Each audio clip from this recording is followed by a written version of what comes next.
Here, I'm hooking up a vacuum pump and I have epoxied little 1/4-inch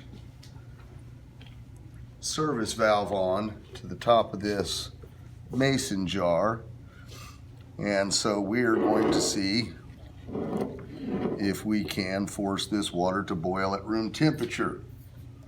Are you ready? Ready. Don't get me on me.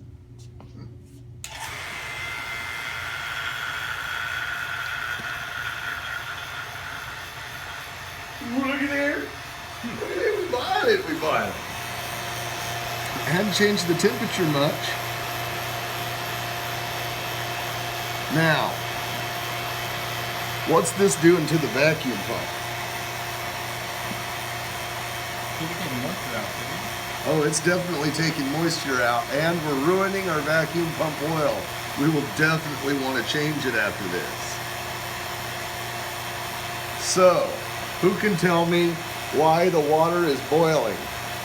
Get close in here so you can see that the water is definitely boiling up. Is that because it's getting all the air out? Lack of pressure.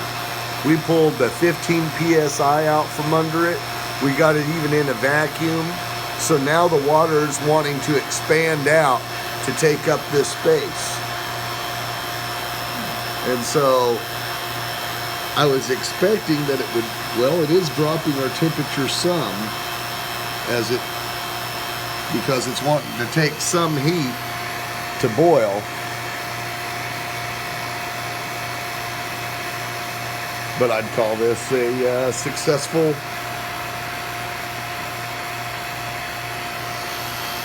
What I find interesting is it almost looks like I'm blowing in there rather than pulling from it. Yep. But that's how violently the water is reacting to being in a vacuum.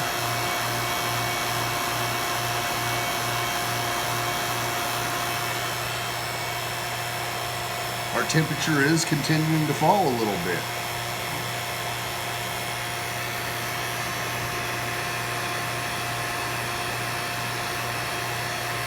I forget what it was when we started. What was it, about 71?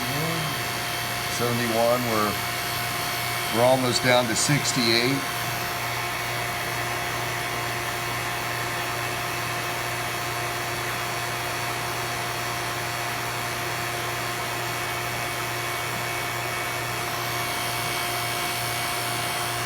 So that is how you force water to boil at room temperature.